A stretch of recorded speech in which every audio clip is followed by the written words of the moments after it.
Literary devices, the tools to use when writing or interpreting the writing of others. But what literary devices do you need to know? In this video, we will explain 20 literary devices that you need to know. Examples will also be included so that you can see how they work and become a literary device master. Welcome authors to Next Level Writing. This video of 20 literary devices aims to increase your knowledge of literary devices in order to improve your writing and your capacity to review literature. If you find this video helpful, remember to hit the like button and subscribe to the channel. And if you think one literary device is missing, let us know in the comments section. Without further ado, let's begin our exploration into 20 literary devices. Number 1. Imagery. Imagery is a literary device where figurative language is used with the intent to create a picture in the reader's mind. When used effectively, writers can create images by evoking responses from all of the reader's senses. And here are 3 examples of imagery. Notice how each of the examples focuses on a different sense in the reader, helping to create a picture in the reader's mind. Number 2. Simile. Similes are a figure of speech in which two objects or concepts are compared with one another through the use of like or as. To use a simile effectively, the two things being compared are to be different enough so that the reader will be intrigued by the comparison. And here are 3 examples of similes. Notice how each of the examples uses the word like or as to compare the two things that are being mentioned. Great similes indeed. Number 3.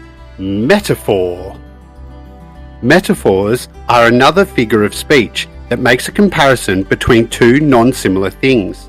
However, unlike similes, metaphors create implicit comparison by not using like or as. By not using like or as, metaphors assert that two things are identical in comparison rather than just similar. And here are 3 examples of metaphors. Notice how like or as is not used in any of these examples, meaning that these are great metaphors by comparing two things. Number 4. Personification. Personification is a literary device in which an idea or thing is given human qualities. When using this device, writers make inanimate objects, animals, and even abstract ideas more accessible to the reader by using recognizable human behaviors and emotions. And here are the examples of personification. In each example, see if you can find the inanimate object or the idea that has been given human qualities. Good luck. Number 5. Alliteration.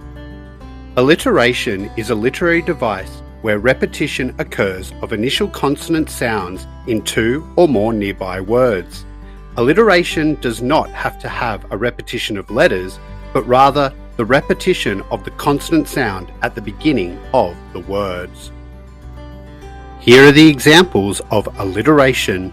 Notice in the final example that the consonant sound is the same, not the letters. Number 6. Consonance. Similar to alliteration is consonance. Consonance is the repetition of the same consonant sounds in a line of text.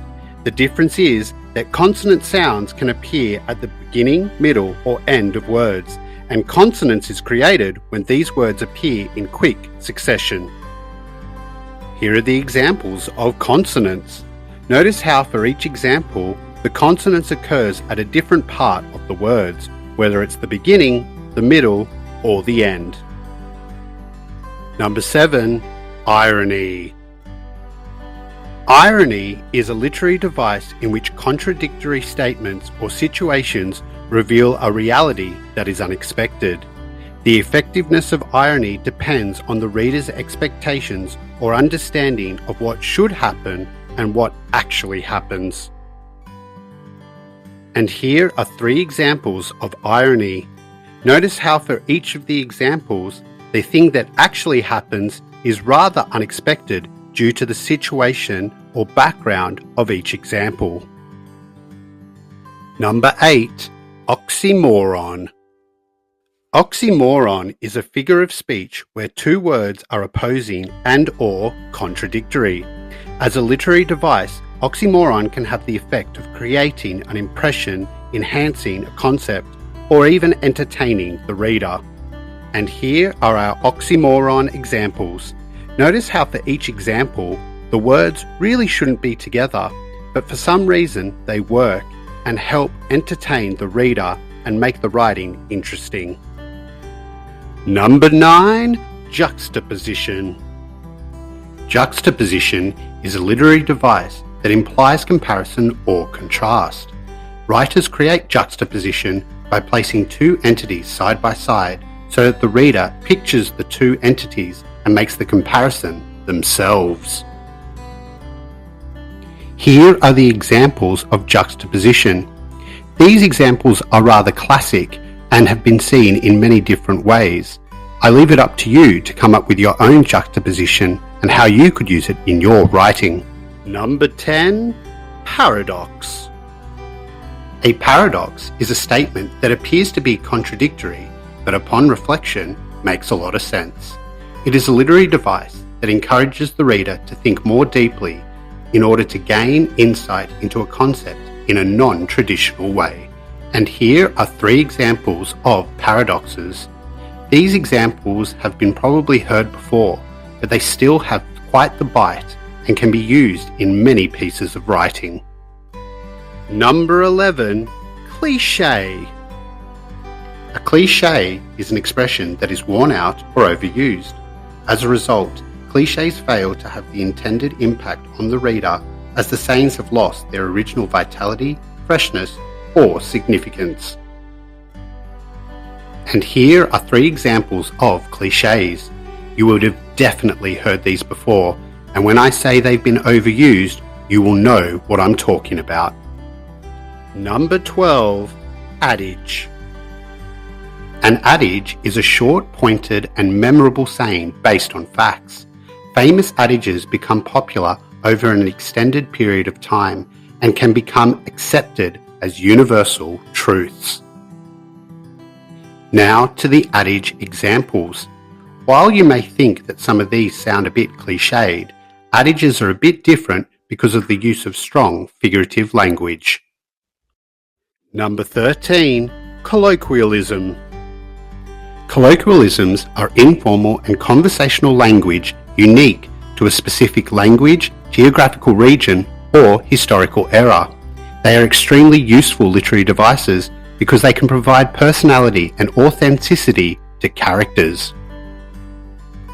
Here are the examples of colloquialisms. See if you can figure out where each of those examples come from, whether it's a different location, time period, or a different language altogether. Number 14. Foreshadowing. Foreshadowing is a literary device used to indicate or hint to the reader about something that will happen later in the story. Foreshadowing can create tension by setting up emotional expectations of character behaviors or plot outcomes. Here are the examples of foreshadowing. As you look at the examples, see if you can figure out what might happen or what probably will happen after each of these examples takes place. Number 15. Hyperbole. Hyperbole is a literary device that creates effect through deliberate exaggeration. Authors can use hyperbole to make something seem larger or more important than it actually is. Now to the examples of hyperbole. In each example, exaggeration is used to make a point to the reader so that they can picture what's going on. And number 16. Euphemism. Euphemism is figurative language that replaces phrasing that could make the reader uncomfortable. This literary device allows for someone to say what they mean indirectly without using literal language, softening the impact of what is being said. And the examples. See a man about a horse means go to the bathroom. Big boned means overweight. 6 feet under means dead. all things that you might not want to use literal language. Number 17. Pun. A pun is a literary device that is a play on words. Puns involve words with similar or identical sounds, but with different meanings and often multiple meanings. Puns are generally intended to be humorous, but they can also add depth to any piece of writing. And here are some examples of puns. See if you can figure out the double meaning, and see if you also can find the humour that is intended by each of these examples. Number 18. Connotation. Connotations refers to a meaning that is implied by a word apart from its literal meaning. Remember, words carry cultural and emotional associations that are different from their literal meaning. And here are the examples of connotation. In the first example, the word dog means something else. It means shamelessness or ugliness. In the second, pushy refers to someone who is loud-mouthed or irritating. And in the third one, home actually refers to the family or comfort and security. Number 19. Idiom. An idiom is a saying that is widely used among speakers of a certain language. The figurative meaning is different from its literal meaning, and nearly all languages and cultures have their own styles and types of idioms. Now to the examples of idioms. To draw a blank means to forget. A night owl is someone who stays up late. Bet the farm means risk everything. Fingers crossed, wishing luck. And last straw is your final chance. And number 20, symbolism. Symbolism is a literary device where symbols are used. A symbol is something that represents something else beyond its literal meaning. In literature, a symbol can be a word, object, action, character, or concept that embodies and invokes a range of additional meanings.